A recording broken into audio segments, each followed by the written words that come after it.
Assalamualaikum warahmatullahi wabarakatuh. Alhamdulillahilladzi arsala rasulahu bil huda wa dinil haqqi liyudhhirahu 'alad dini kullihi walau karihal musyrikun. Asyhadu an la ilaha illallah wahdahu la syarika lah wa anna Muhammadan abduhu wa rasuluh wa ba'd. Dunia memiliki watak sebagaimana yang telah dikatakan oleh sang penyair, "Thamaniyatun tajri 'alal insan fala budda lil insani minats thamaniyah." 8 perkara yang selalu melalui kehidupan manusia dan hampir semua manusia pasti akan menemuinya. Ijtima'un wa furqatun, ada pertemuan, ada perpisahan. Wa sururun wa huznun, ada masa gembira, ada masa sedih. Wa usrun wa yusrun, ada masa mudah, ada masa sulit. Wa suqmun wa sihhatun, ada masa sehat, ada masa sakit. Apalagi bagi seorang mukmin, sebagaimana yang telah dikatakan oleh Rasulullah SAW, ad-dunya sijnul mu'min wa jannatul kafir. Dunia itu penjara buat orang mukmin dan surga buat orang kafir. Sehingga bagi seorang mukmin harus berhati-hati di dalam menyikapi dunia. Karena cinta dunia berlebihan yang akhirnya menimbulkan benci kematian merupakan penyakit yang paling ditakutkan oleh Rasulullah SAW, yaitu al-wahan. Oleh karena itu Rasulullah SAW mengingatkan kepada kita semua, kun fid dunya ka'annaka gharibun aw 'abiru sabil. Hiduplah di dunia seakan-akan engkau merantau atau mampir, singgah sesaat untuk melakukan atau menghabiskan atau menyelesaikan sesuatu hajat. Maka pada saat Rasulullah SAW habis tidur dan tikar yang terbuat dari pelepah kurma membekas di dalam tubuhnya, maka salah seorang sahabat Rasulullah SAW merasa kasihan. Kenapa ya Rasulullah, engkau tidak berusaha untuk memerintahkan saya mencari bantal yang agak empuk, alas tidur yang agak sedikit lembut? Apa kata beliau? Mali walid dunya. Apa urusannya saya dengan dunia? Ma ana walid dunya illa karakibin. Sesungguhnya saya buat dunia seperti orang yang naik. Istadalla tahta syajarah, yang berteduh sesaat di bawah pohon untuk sedikit mencari peristirahatan, untuk agak sedikit menghilangkan keringat. Summa raha wa tarakaha, kemudian dia pergi lalu meninggalkannya. Maka Allah Subhanahu wa taala mengingatkan kepada kita, wa'lamu annama amwalukum wa auladukum fitnah. Ketahuilah sesungguhnya harta kalian, anak kalian adalah fitnah. Maka siapa yang tidak pandai-pandai menyikapi harta yang dititipkan oleh Allah Subhanahu wa taala, maka harta tersebut akan menghancurkan.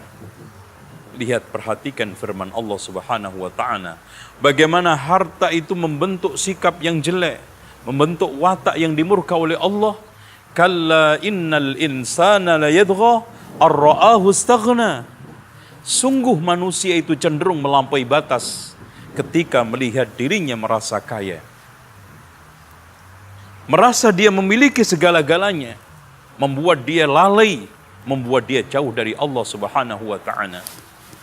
Bahkan saling membunuh, saling jegal-menjegal, dan menghalalkan segala cara, membuat kerusakan di muka bumi, watak pencinta dunia.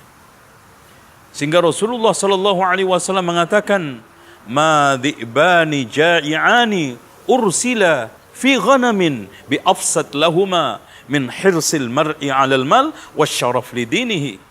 Tidaklah ada dua serigala yang sedang kelaparan.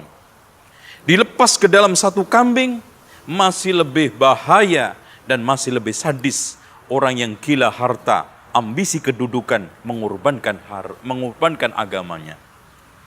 Kenapa Rasulullah mengumpamakan serigala? Karena di antara sekian hewan buas yang paling sadis adalah serigala. Karena ketika memangsa mangsanya langsung dimakan hidup-hidup. Bagaimana sekarang dua serigala yang sedang kelaparan berebut satu kambing? Subhanallah, sangat dahsyat, sangat mengerikan.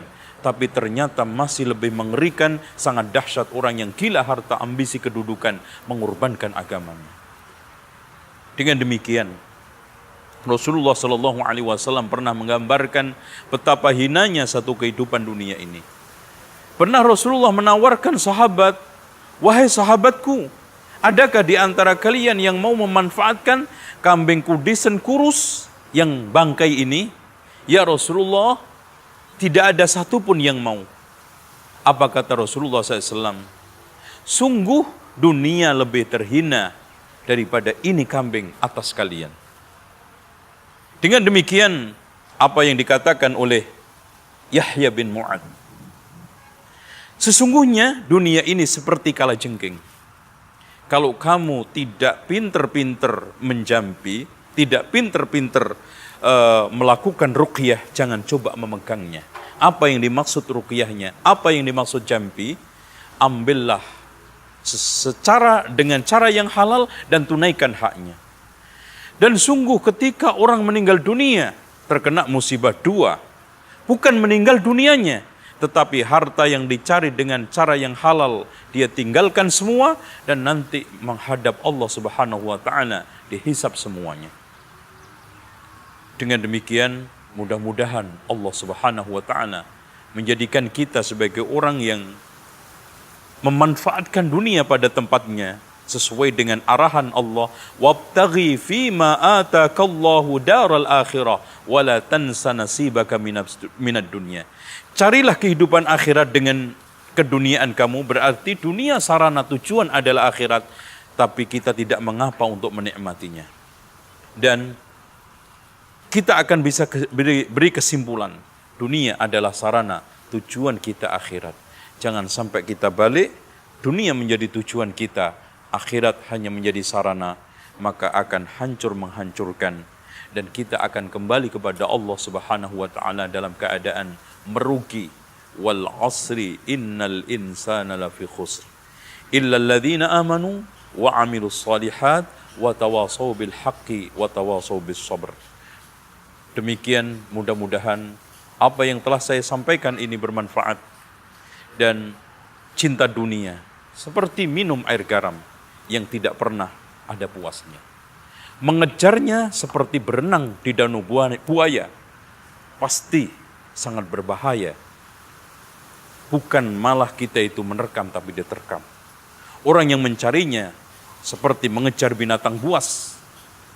Oleh karena itu rakus dan rakus, sehingga sampai dikatakan oleh Rasulullah SAW, kalau seandainya manusia memiliki dua lembah, maka akan berangan-angan memiliki yang ketiganya dan tidak puas sebelum masuk ke tanah kuburan dan mulutnya dimasuki oleh tanah kuburan.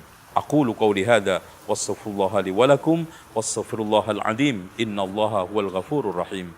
Wassalamu alaikum warahmatullahi wabarakatuh.